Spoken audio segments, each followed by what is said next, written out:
Olá, amados, paz e bem, eu sou Melquisedeque e estou aqui para os comentários da lição desta semana. Lições bíblicas da editora CPAD Classe de Jovens, primeiro trimestre de 2023. Como todos nós sabemos, nesse trimestre nós estamos falando sobre santidade. E a lição de hoje, a lição de número 12, traz o tema Uma Vida Cheia do Espírito. Não existe vida santa mais própria do que a vida cheia do Espírito. E quando eu digo vida cheia do Espírito, não entenda naquele contexto pentecostalista ou neopentecostalista de que vida cheia do Espírito é a pessoa que fala em língua, é a pessoa que tem muitos dons. Não. A vida cheia do Espírito, uma pessoa cheia do Espírito é uma pessoa que desenvolve o fruto do Espírito, como está em Gálatas 5. A vida cheia do Espírito está relacionada muito mais com o caráter do que com os dons. E nós iremos estudar sobre esse tema na lição de hoje. Tenha mais tempo para estudar, seja assinante do ebdemfoco.com e tenha slides da EBD prontos para serem usados. Isso mesmo, tenha mais tempo para estudar, sendo um assinante do ebdemfoco.com. Você que precisa preparar slides para ministrar na sua escola bíblica ou nos seus pequenos grupos ou ministrações de ensino, você que precisa preparar slides ou slides para EBD, você que precisa preparar esses slides, venha ser assinante do ebdemfoco.com, porque aqui você vai encontrar esses slides já prontos, só para você estudar sem precisar gastar tempo, que demanda muito tempo preparar um slide. Então, para você ter mais tempo para estudar, para preparar o conteúdo, seja assinante do ebdemfoco.com e tenha slides da EBD e outros slides prontinhos para serem usados. Os slides da revista da CPAD, 100% baseados na revista, imagens de qualidade, prontos para serem usados. Além de outros slides que a gente tem como bônus, o principal são os slides da revista da CPAD, tanto classes de jovem quanto classes de adultos, 100% baseado na revista, uma imagem de qualidade e prontinho para ser usado. Tudo para facilitar a sua vida e dar a você mais tempo para estudar. O conteúdo da assinatura contém os slides de adultos, os slides de jovens e os bônus, slide de escatologia, sermões em PDF, curso básico de teologia e cursos diversos, né? São os conteúdos da assinatura. Você acessa o site ou entra em contato conosco pelo WhatsApp e você terá mais informações de como funciona cada assinatura, os modelos de assinatura. Acesse o site, né? www.ebdemfoco.com ou fale com a nossa equipe pelo WhatsApp. 94 é o DDD, não esqueça, né? O DDD 984092869. Muito bem, vamos para o nosso comentário. O texto principal da lição de hoje, Romanos 8:1 diz: Portanto, agora nenhuma condenação há para os que estão em Cristo Jesus, que não andam segundo a carne, mas segundo o Espírito. Que não andam fazendo a vontade da carne, não andam fazendo a vontade a própria vontade, vamos dizer assim, para ficar mais claro, né? Nenhuma condenação há para os que estão em Cristo, que não anda segundo a própria vontade, mas anda segundo a vontade de Deus. O resumo da lição nos diz: Deus não prometeu uma vida sem aflições para quem é cheio do Espírito, mas Ele garante sua presença e consolo em todos os momentos, além da vida eterna. A vida humana nessa terra, seja uma pessoa cristã ou não, é uma vida de sofrimento. Isso é Isso é regra. Isso é regra. Nós nascemos pobres, sem nada. Nós sofremos com enfermidades. Nós sofremos com rejeições. Nós sofremos com violência. Nós sofremos com escassez. Essa é a regra da vida do homem nessa terra. Mas se nós estamos em Cristo, se nós vivemos cheios do Espírito, se nós vivemos segundo a vontade de Deus, esses momentos nós não os passaremos só, né? Nós não passaremos só nesses momentos, porque nesses momentos de dificuldade que todos os seres humanos passam, nós temos a certeza da presença e do consolo divino em nossas vidas. O nosso texto bíblico, Romanos capítulo 8, né? Aqui a divisão é pequena, né? De 8, 1 a 4 e 14 a 17, mas eu recomendo que você leia todo o capítulo 8 de Romanos. Nossa introdução. Paulo, escrevendo aos crentes que estavam em Roma, alertou e exortou a igreja a respeito dos conflitos internos entre os cristãos, gentios e judeus. Alguns gentios convertidos estavam cedendo ao apelo do legalismo. Paulo reforça aos membros daquela igreja que aqueles que vivem uma vida cheia do Espírito Santo não vivem debaixo da condenação nem segundo o legalismo, né? Infelizmente, acontece isso até nos dias de hoje, né? Desses extremos, dos irmãos saírem do paganismo para o legalismo, do legalismo para o paganismo. Alguns vão dizer que o certo está no meio, né? O equilíbrio entre os dois. Eu creio que o certo não está no meio, no equilíbrio entre os dois. O certo está em Cristo. E estar em Cristo é estar longe tanto do paganismo quanto do legalismo. Existem pessoas que acham que podem viver uma vida mais banal, mais promíscua, mais idólatra, mais perversa e pecaminosa, adúltera, impura que puder, e ainda pensam que estão agradando a Deus. E há outros, no outro extremo, que acham que viver uma vida legalista, uma vida cheia de regras, uma vida cheia de complicações estatutárias, estará agradando a Deus. Mas nenhuma coisa nem outra agrada a Deus. O que agrada a Deus é viver segundo a vontade de Deus. E a vontade de Deus não é o meio termo entre o legalismo e o paganismo. A vontade de Deus é o viver santo em Cristo, que está tanto longe do legalismo quanto do paganismo. O apóstolo Paulo os incentivou a guardar a fé genuína em Jesus, que é esse o lugar que devemos estar, em Jesus Cristo, e serem cheios do Espírito Santo, apesar dos sofrimentos e angústias que estavam suportando naquele momento. Independentemente da circunstância, independentemente do momento em que se vive, nós devemos guardar a fé genuína em Cristo e vivermos no Espírito. Nosso primeiro tópico: a lei do Espírito livra da lei do pecado e da morte. Não há condenação para os que estão em Cristo Jesus. As Escrituras Sagradas destacam a segurança daqueles que estão escondidos em Cristo, que foram declarados justos e tiveram suas dívidas quitadas mediante fé no sacrifício de Jesus.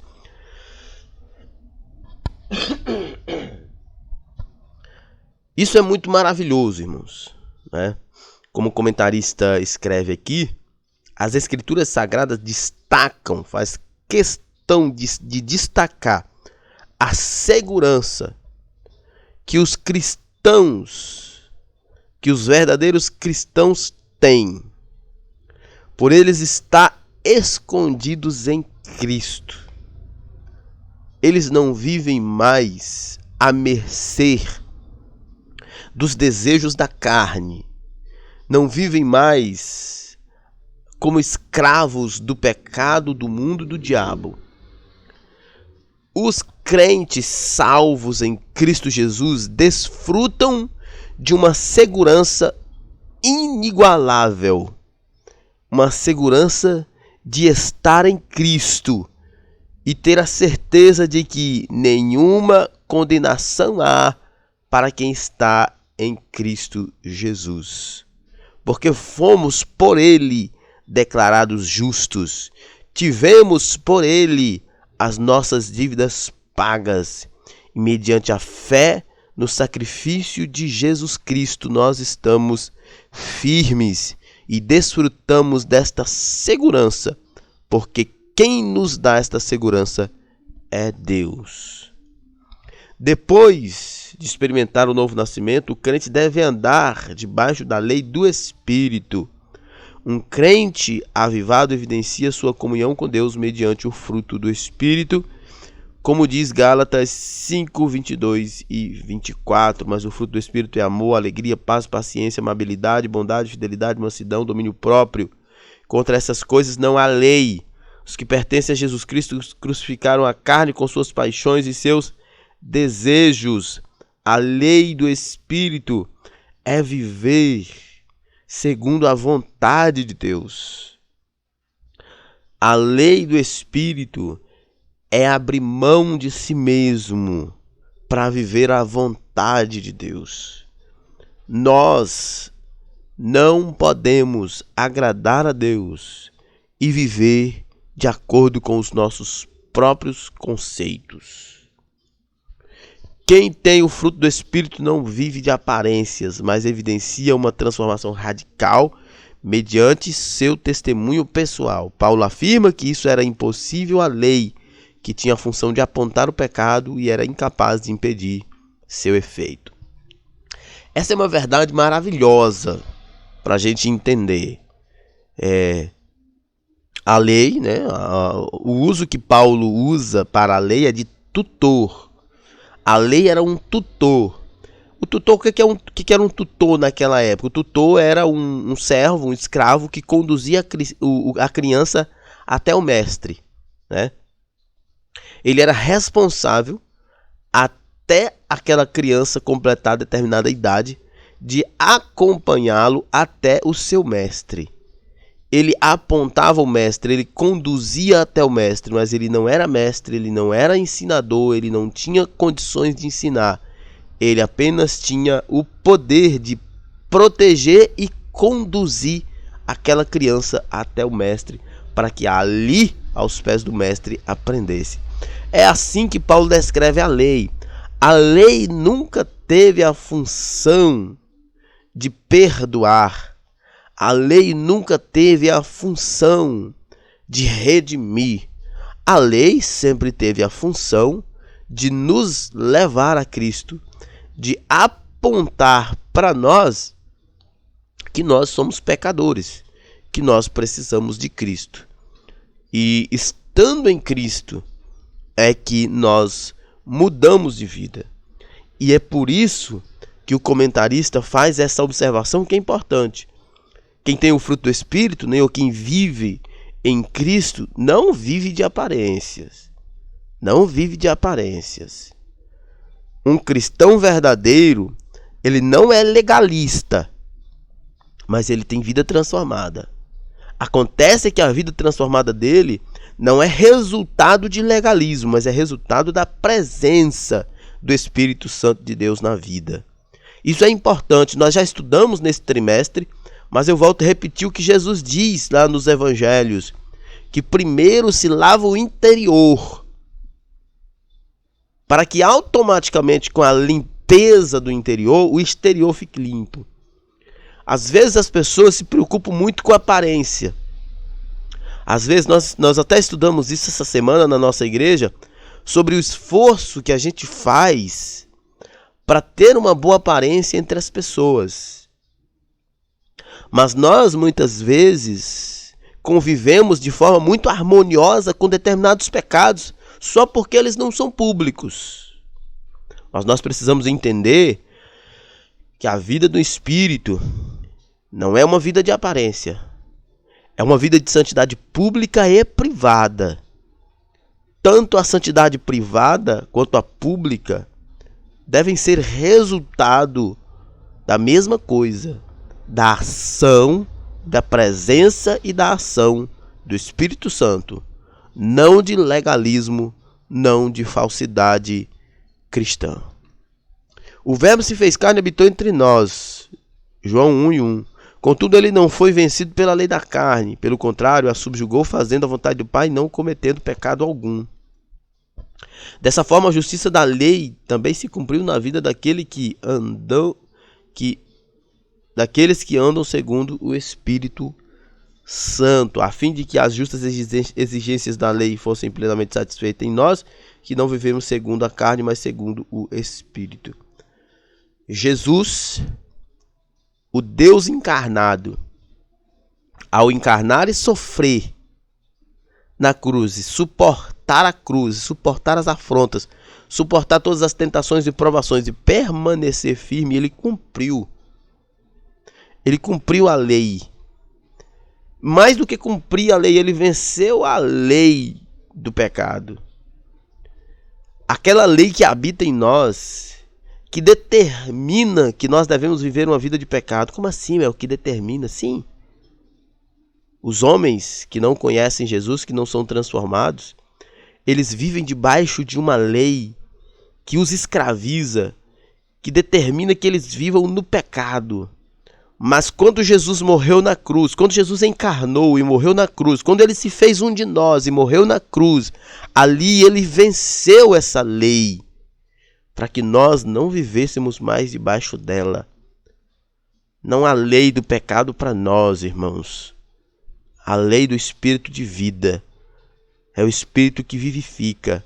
O pecado não nos domina, não nos conduz. O pecado não nos escraviza. Nós somos servos de Cristo. Nós vivemos pela fé em Cristo Jesus e nos alegramos nisso. Os que vivem no Espírito se interessam pelas coisas do Espírito. Paulo divide as pessoas em dois grupos: os que vivem segundo a carne e os que se habituaram a viver segundo o Espírito. Para ele, viver segundo a carne é se entregar à prostituição, impureza, lascívia, idolatria, feitiçaria, inimizade, porfias, emulações, iras, pelejas, ou seja, todas as obras da carne descritas em Gálatas 5, 19 e 21. Olha só, Paulo divide as pessoas em dois grupos: os que vivem segundo a carne e os que habituaram a viver segundo o Espírito. Jesus também dividiram as pessoas em dois grupos. Lá em João 8, capítulo 8, verso 44 em diante. Enfim, o capítulo 8, né? Jesus tem uma discussão com os fariseus, onde os fariseus dizem que eles não se preocupavam com o reino, porque eles eram filhos de Abraão. E Jesus então divide eles, quer dizer, divide a humanidade. Jesus diz: vocês são na verdade filhos do diabo, porque vocês fazem a vontade do diabo. Se vocês fossem filhos de Abraão, vocês fariam a vontade de Abraão. Qual era a vontade de Abraão? A vontade de Abraão é que todos nós crescemos em Deus como ele creu. Se nós fizéssemos a vontade de Abraão, naquele contexto é óbvio, era a andar segundo a fé em Deus, não sobre o legalismo, não sobre as regras da tradição. Jesus também divide as pessoas em dois grupos: os que são filhos de Deus, que fazem a vontade de Deus, e os que são filhos do diabo, que fazem a vontade do diabo. Não se engane, essa é uma verdade muito dura, mas é verdade. Quem serve a Cristo e é filho de Deus. Quem vive para Deus, faz a vontade de Deus, é filho de Deus. Mas quem faz a vontade da carne, quem faz a vontade do pecado, quem faz a vontade do mundo, faz a vontade do diabo e é filho do diabo. Foi Jesus quem disse isso. Enquanto viver no Espírito é ser guiado pela vontade de Deus, revelado nas Escrituras Sagradas, as pessoas que vivem segundo a carne buscam entender os seus desejos e atender os seus desejos instintos. Elas não têm o compromisso com o reino de Deus, pois priorizaram fazer tudo segundo o seu eu. Quem vive segundo o seu eu, vive debaixo da lei do pecado para a sua condenação. Quem vive no Espírito tem prazer em fazer a vontade divina. O crente cheio do Espírito Santo se sabe que algo vai prejudicar alguém, prefere não fazer, mesmo que sofra perdas e prejuízos. Para saber se um crente anda na carne ou segundo o Espírito, basta observar o que mais tem alimentado sua vida, as coisas que são da carne ou as que são do Espírito, né? Fica fácil da gente saber se a pessoa está vivendo no Espírito ou vivendo na carne. É como ela se comporta, o que ela consome no seu dia a dia. Nós precisamos ter esta reflexão. Segundo tópico, a herança da vida no Espírito. Todos os guiados pelo Espírito são filhos de Deus. Paulo afirma que a filiação divina é exclusiva para aqueles que são guiados pelo Espírito de Deus e ela não é universal. Para Paulo, quem não é guiado pelo Espírito de Deus é guiado pelo espírito da escravidão. Muitos ainda vivem como escravos da lei do pecado, estando debaixo do medo da justiça divina. Foi o que eu acabei de dizer, né?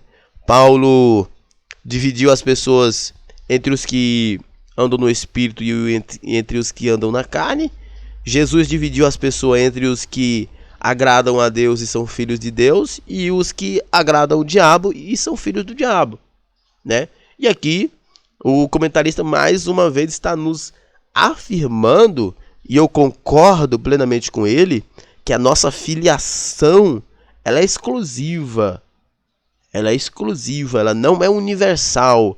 A nossa filiação ela é exclusiva em Cristo. Ou nós estamos em Cristo fazendo a vontade de Deus, vivendo segundo o Espírito, ou nós estaremos na carne, fazendo a vontade da carne, vivendo na carne e sendo filhos do diabo. Mais uma vez eu volto a dizer, é uma palavra dura? É. Mas como disse Jesus, vocês são filhos do diabo porque fazem a vontade do diabo e não de Deus. Tá aqui o comentarista mais uma vez dizendo, quem não é guiado pelo Espírito de Deus é guiado pelo espírito da escravidão. Quem vive na escravidão vive para o diabo, é escravo do diabo. Muitos ainda vivem como escravos da lei do pecado, estando debaixo do medo da justiça. O diabo está montado em cima, escravizando.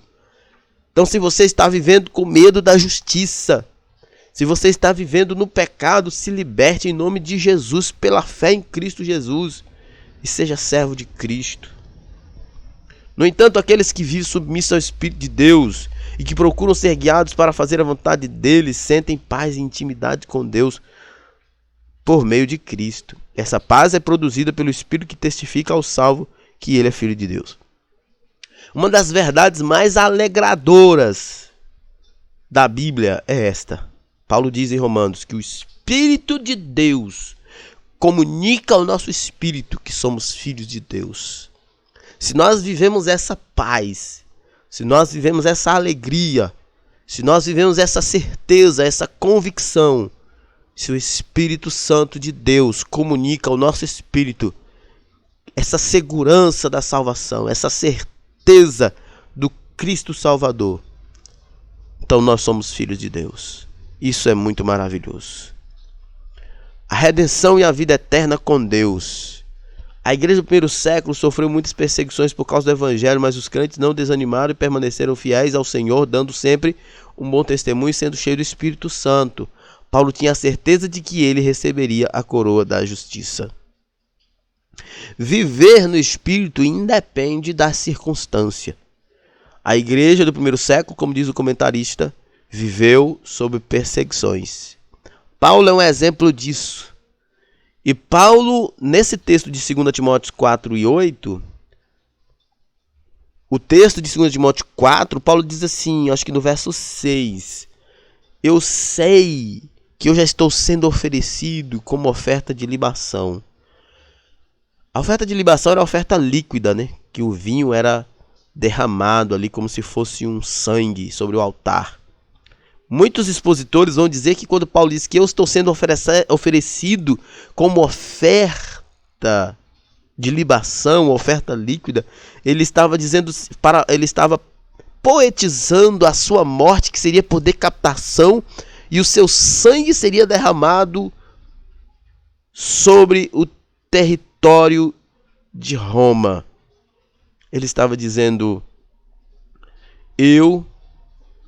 eu serei morto. A perseguição tem sido exaustiva, ferrenha, implacável por todos os dias da minha conversão. Mas eu sei que eu serei decapitado, meu sangue será derramado sobre o solo de Roma.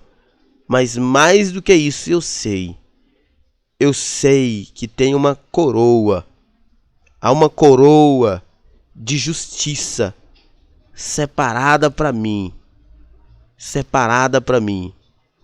que o justo juiz me dará naquele dia. E é muito alegrador também que Paulo diz, e não somente a mim, mas também a todos que amarem a vinda de Cristo. Oh, glória, que maravilha, né? Que maravilha, independentemente das circunstâncias, irmãos, independente dos sofrimentos, das perseguições, nós sabemos que temos uma coroa de justiça preparada para nós, porque amamos a Jesus, porque amamos o encontro com Ele, a sua vinda. O Espírito Santo intercede por nós, isso é maravilhoso. Paulo afirmou que o crente precisa ser paciente, pois há uma redenção futura para ele. Nós somos redimidos já, né? Resgatados do pecado e seremos resgatados desse corpo frágil na eternidade. Aqueles que permanecem fiéis ao Senhor, mesmo enfrentando aflições e perseguições, dão um testemunho vivo de sua fé em Jesus Cristo. Como eu acabei de falar, não são as circunstâncias, não são as perseguições, é a nossa fé em Cristo que nos manterá de pé. Nos momentos de aflição em que as soluções parecem não existir, as pessoas tendem a ficarem desanimadas, mas nós permaneceremos fiéis ao Senhor. O crente, por mais fiel que seja, nem sempre sabe o que lhe convém em determinada situação, principalmente diante do sofrimento da angústia, mas ele tem a certeza de que pode contar com a poderosa ajuda do Espírito Santo, e é por isso que ele se mantém fiel. Nesses momentos, o apóstolo afirma que o Espírito Santo toma a nossa causa, coloca-se em nosso lugar. Ele tem empatia por nós, para pedir por nós, sabendo o que realmente é conveniente. O comentarista está parafraseando o que Paulo diz. O Espírito de Deus intercede por nós com gemidos inexprimíveis, porque nós não sabemos como orar. Oh, que glória! Que consolo! Que alegria! Naqueles momentos de dificuldade que parece que o céu está de bronze, que parece que a dor não passa, nós sabemos, aleluia, que o Espírito Santo de Deus, ele intercede por nós, ele geme em nosso favor, ele transforma a nossa dor, a nossa angústia, o nosso desespero em oração clara, em uma oração fervorosa diante de Deus. É maravilhoso servir esse Jesus. Paulo afirma que o Espírito Santo geme ao nosso favor. Há momentos em que não há o que falar ou fazer, a não ser render-se em adoração a Deus e esperar pelo renovo e refrigério da alma. Render-se. Eu gostei muito dessa expressão nesse texto. Talvez o que falta muito para nós experimentarmos um avivamento é render-nos a Cristo. Nós estamos muito preocupados com nós mesmos, com as nossas coisas, e nós precisamos nos render. Nós estamos muito preocupados com as nossas reputações, com os nossos nomes. Leonardo Ravenhill diz que Paulo experimentou as experiências, teve as experiências mais profundas e suportou os sofrimentos mais horrendos, porque ele não tinha nenhuma reputação a se preocupar, a guardar. Se alguém olhasse para Paulo e dissesse, esse é o grande Paulo, ótimo. Se alguém olhasse para Paulo e dissesse, esse é um miserável, um pobre miserável, para Paulo também não fazia diferença. Falta-nos a nos entregar mais. Precisamos nos render mais em adoração a Deus. Terceiro tópico, a lei do Espírito é libertadora. Tudo contribui para o bem daqueles que estão sob a lei do Espírito. Os cristãos romanos certamente questionavam o que estava acontecendo com eles. Todo mundo questionaria. Para muitos, para não dizer todos, a conversão trouxe mais problemas do que soluções. Os irmãos se convertem ao cristianismo num ambiente onde o cristianismo é proibido, numa época em que o poder era centralizado nos reis, e os reis eram ditadores vorazes, eram verdadeiros déspotas, não havia diplomacia, não havia democracia. Se o rei cismasse com aquele movimento e ele pensasse sequer que aquele movimento seria um problema para a estabilidade do reino, aquele movimento seria varrido. Todos morreriam. Mas como disse Gamaliel, lá em Atos, né, que quem luta contra o Evangelho luta contra o próprio Deus. Que é melhor aceitar o Evangelho. É melhor se conformar ao Evangelho. Porque ninguém pode lutar contra Deus. Podem fazer o que fizer, mas Deus cuida dos seus. Não bastasse as dificuldades com a sociedade, ainda estavam os problemas internos na igreja. Como entender tal realidade? Bom, entender essa realidade é muito fácil, irmão. Primeiro, os irmãos estavam num contexto onde, como eu acabei de falar, o cristianismo era proibido. Os problemas dentro da igreja, quando eu era mais jovem, eu tinha dificuldade de entender, mas hoje não. Os problemas da igreja passam pelo que as pessoas são. Nós somos pessoas falhas, irmãos. Melk, mas nós estamos falando de andar no Espírito, de viver no Espírito. Sim, e é isso que nós temos que fazer. Mas de cada 10 pessoas numa igreja, você acha que todas as 10 andam em Espírito, andam no Espírito? Tenho absoluta certeza que não. Quiçá que a maioria não ande.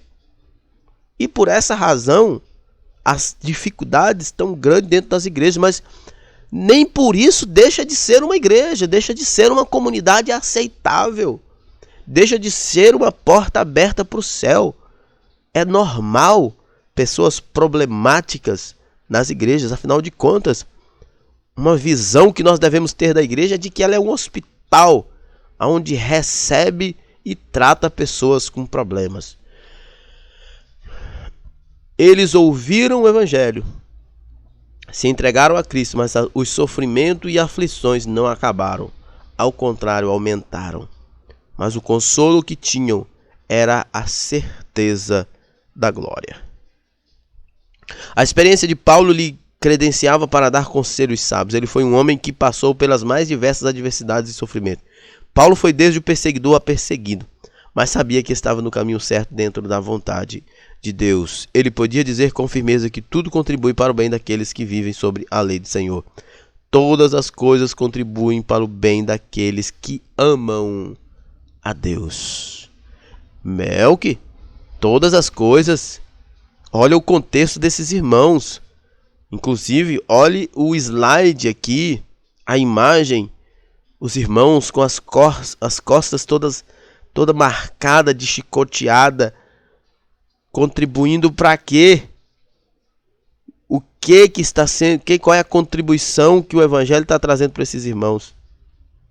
E o que esse sofrimento está trazendo para esses irmãos? O Evangelho traz a esperança de que o sofrimento na terra para o cristão não é razão para desistir de Cristo.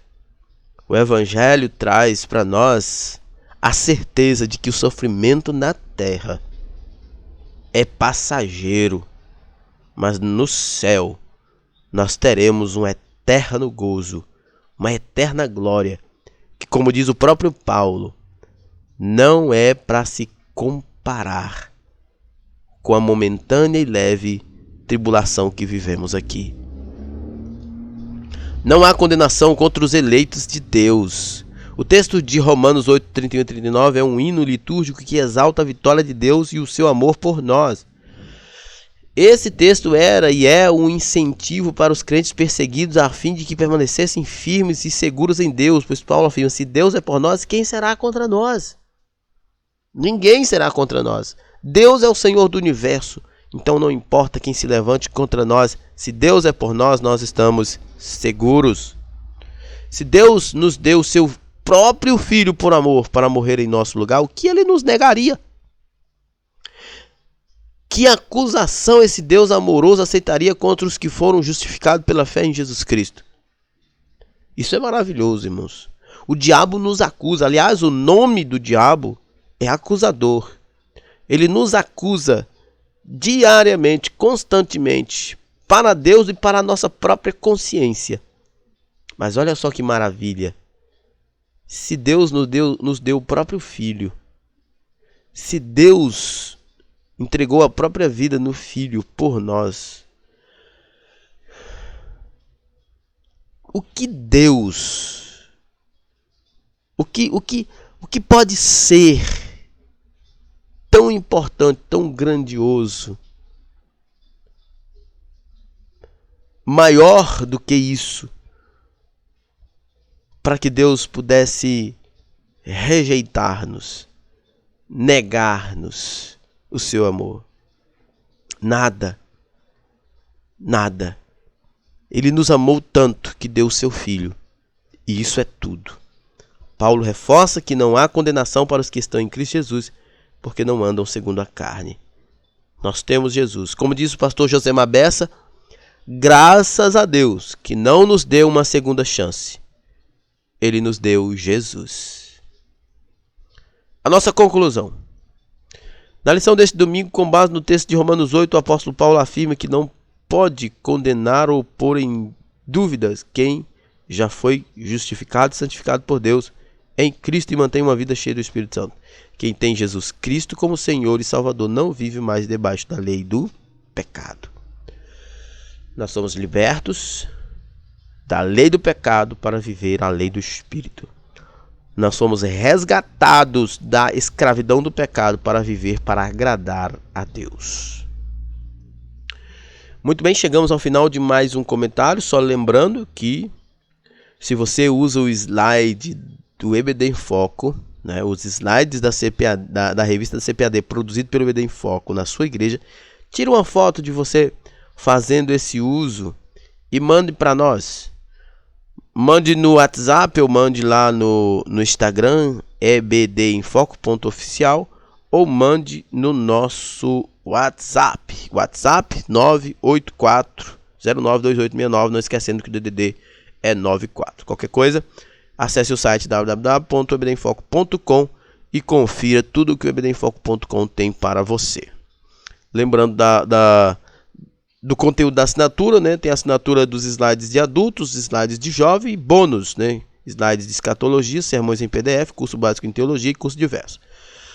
Você pode fazer a assinatura completa de todos os conteúdos ou tem os pacotes. É só você acessar www.ebdemfoco.com ou você entrar em contato pelo WhatsApp 94-DDD 984092869.